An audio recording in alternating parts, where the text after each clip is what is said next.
Shalom, selamat pagi Bapak Ibu Saudara yang dikasihi Tuhan. Pagi hari ini kita akan belajar dengan firman Tuhan. Namun sebelumnya mari kita akan berdoa lebih dahulu. Bapa di dalam surga, kami bersyukur buat kesempatan yang Kau berikan pada pagi hari ini Tuhan. Kami boleh bersama-sama untuk belajar dari kebenaran firman-Mu. Tuhan, sampaikan apa yang menjadi isi hati-Mu bagi setiap kami Tuhan. Ya, firman-Mu akan menjadi rema yang akan mengubahkan hidup kami Tuhan.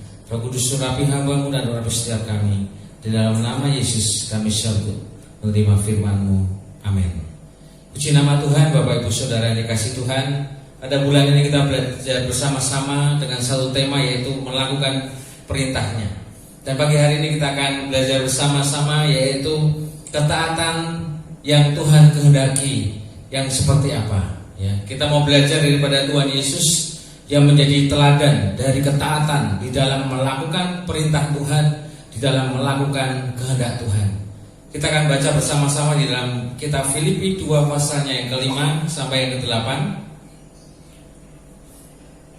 Hendaklah kamu dalam hidupmu bersama menaruh pikiran dan perasaan yang terdapat juga dalam Kristus Yesus, yang walaupun dalam rupa Allah tidak menganggap kesetaraan dengan Allah itu sebagai milik yang harus dipertahankan, melainkan telah mengosongkan dirinya sendiri dan mengambil rupa seorang hamba dan menjadi sama dengan manusia.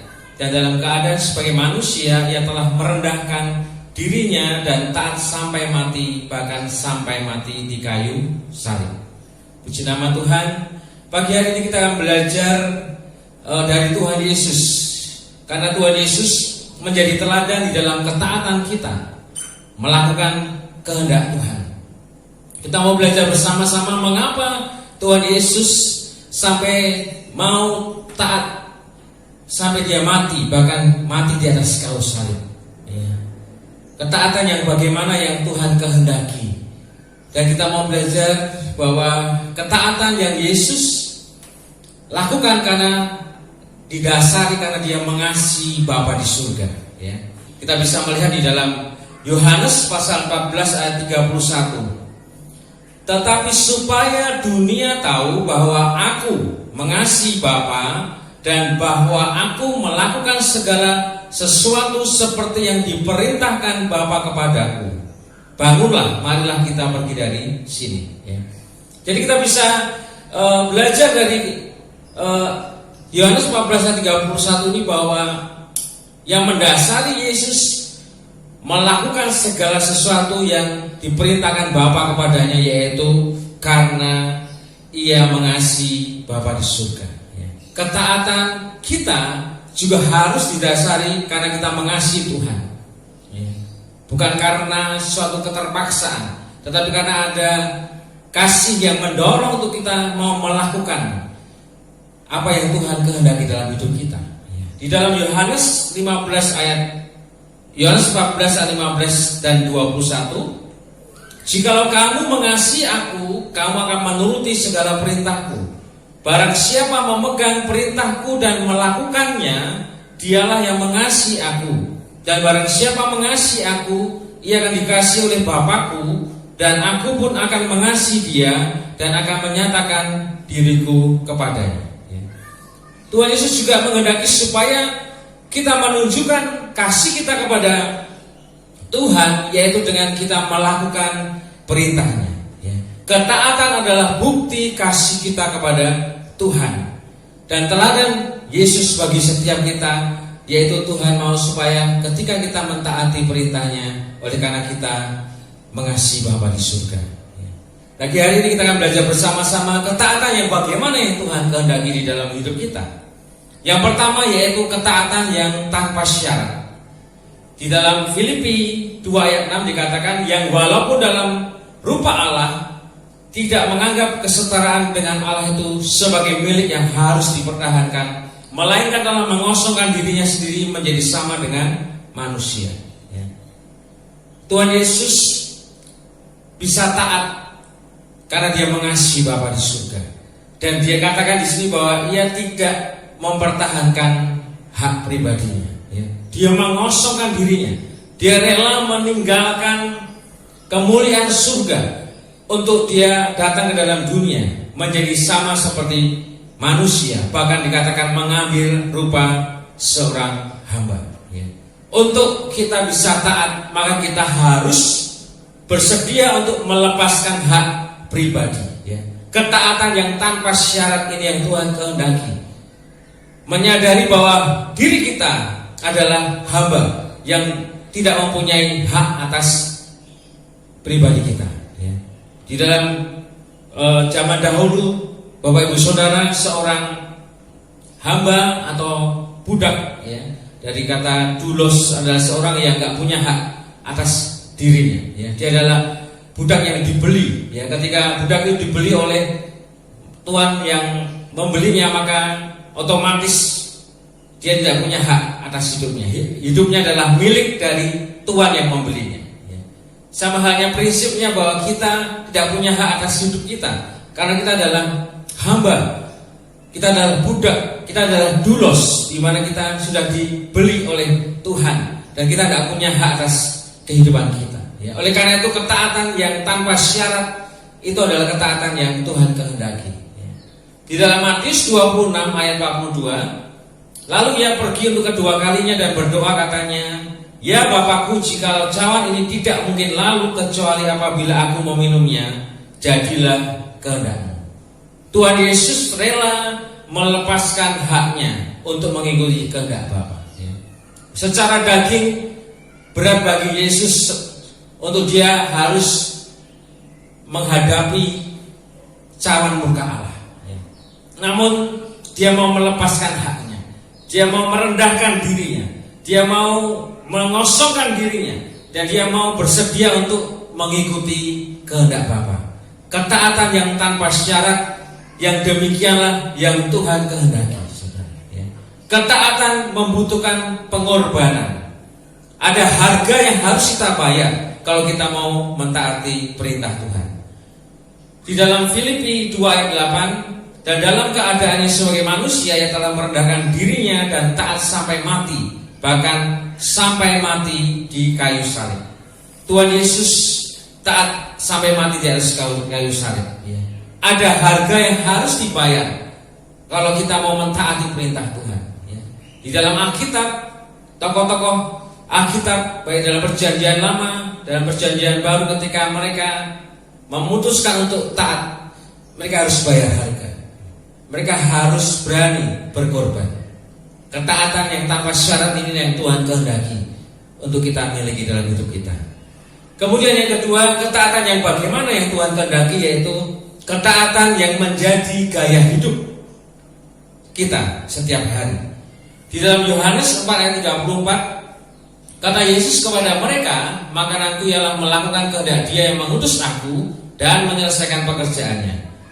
Prinsip hidup Tuhan Yesus yaitu melakukan kehendak Bapa dan menyelesaikan pekerjaannya. Ini yang menjadi makanan, ini yang menjadi kebutuhan hidup, ini yang menjadi prioritas dalam hidupnya. Tuhan Yesus mempergunakan seluruh hidupnya untuk melakukan kehendak Bapa. Oleh sebab itu ketaatan dalam hidup kita harus menjadi gaya hidup yang kita lakukan setiap saat, saudara. Di dalam Ibrani pasal yang kelima ayat 8, dan sekalipun ia adalah anak, ia telah belajar menjadi taat dari apa yang telah dideritanya. Tuhan Yesus dikatakan sebagai anak, dia belajar untuk taat, sekalipun harus mengalami penderitaan. Ketaatan kita tidak dipengaruhi oleh situasi apapun. Itu yang Tuhan kehendaki. Kita bisa belajar, kalau kita mau menjadi anak Tuhan yang dewasa, maka ketaatan kita tidak dipengaruhi oleh situasi apapun. Sekalipun dia harus mengalami penderitaan, Yesus harus mengalami penderitaan, tetapi karena itu adalah merupakan kehendak Bapa, dia bersedia melakukannya. Ketaatan kita juga demikian. Ketika kita mengambil keputusan, Tuhan aku mau taat, maka tidak dipengaruhi oleh situasi apapun dalam kehidupan kita. Tuhan mau supaya ketaatan kita itu menjadi gaya hidup. Di dalam Filipi 2 ayat 12, "Hai saudara-saudaraku yang kekasih, kamu senantiasa taat. Kamu senantiasa taat. Karena itu tetaplah kerjakan keselamatanmu dengan takut dan gentar, bukan saja seperti waktu aku masih hadir, tetapi terlebih pula sekarang waktu aku tidak hadir." Paulus memberikan nasihat kepada jemaat di Filipi, ya. Saudara-saudaraku yang kekasih, kamu senantiasa taat. Senantiasa taat berarti menjadikan ketaatan itu menjadi suatu gaya hidup, ya. Bukan musiman, kadang taat, kadang tidak taat, ya. Dan ini tidak mudah, saudara, ya. Tetapi itu yang Tuhan kehendaki, supaya kita senantiasa taat. 1 Petrus 1 ayat 14, hiduplah sebagai anak-anak yang taat, jangan turuti hawa nafsu yang menguasai kamu pada waktu kebodohan. Petrus memberikan warning, peringatan, saudara. Waspada dengan hawa nafsu yang mempengaruhi atau yang menguasai kita pada waktu kebodohan, ya, supaya kita bisa senantiasa taat. Ada titik-titik lemah dalam hidup kita yang harus kita waspadai, saudara, ya. Yang kadang-kadang membuat kita bisa terjatuh. Padahal kehendak Tuhan yaitu supaya kita senantiasa taat, ya. Senantiasa artinya selalu, terus-menerus, ya.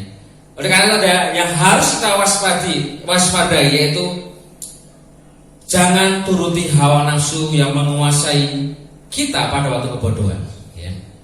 Waspadalah, karena ada celah-celah yang sering kali iblis pakai untuk menjatuhkan hidup kita supaya kita tidak taat firman Tuhan. Oleh karena itu, kesimpulan dari firman Tuhan yang kita pelajari pada pagi hari ini, saudara, ketaatan seperti apa yang Tuhan kehendaki. Yang pertama, milikilah ketaatan tanpa syarat seperti yang Tuhan Yesus miliki.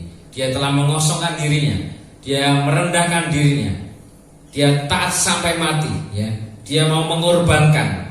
Tuhan mau supaya kita juga memiliki ketaatan yang demikian, saudara. Kemudian ketaatan yang menjadi gaya hidup, ya, ketaatan yang terus-menerus. Berusaha untuk menjadi anak-anak yang selalu taat dalam hidup kita, ya. Mentaati perintah Tuhan dan mentaati kehendaknya. Itu yang harus menjadi prinsip, menjadi suatu makanan dalam hidup kita setiap hari, saudara. Dan firman Tuhan mengatakan, jikalau kamu mengasihi aku, kamu akan menuruti segala perintahku. Barang siapa memegang perintahku dan melakukannya, dialah yang mengasihi aku, ya. Dasari ketaatan kita dengan kasih kita kepada Tuhan. Karena kasih akan memampukan kita mengasihi, akan memampukan kita untuk melakukan perintah Tuhan. Dan karena kita mengasihi Tuhan, maka perintah-perintahnya itu tidak berat. Demikianlah firman Tuhan. Biarlah firman Tuhan ini dapat menjadi rema yang akan mengubahkan kehidupan kita. Amin. Mari kita berdoa. Bapa di dalam surga, kami bersyukur buat firman-Mu yang boleh kami terima pada pagi hari ini, Tuhan. Kami boleh belajar dari ketaatan Yesus, ketaatan yang Tuhan kehendaki dalam hidup kami, Tuhan. Mampukan kami untuk memiliki ketaatan yang tanpa syarat, ketaatan total, ketaatan di mana kami harus berani untuk membayar harga Tuhan yang Kau kehendaki, dan juga ketaatan yang menjadi gaya hidup dalam kehidupan kami, Tuhan. Terima kasih Bapa. Roh Kudus, meteraikan setiap benih firman-Mu dan mampukan setiap kami untuk menjadi pelaku firman-Mu. Di dalam nama Yesus kami sudah berdoa dan bersyukur. Amin.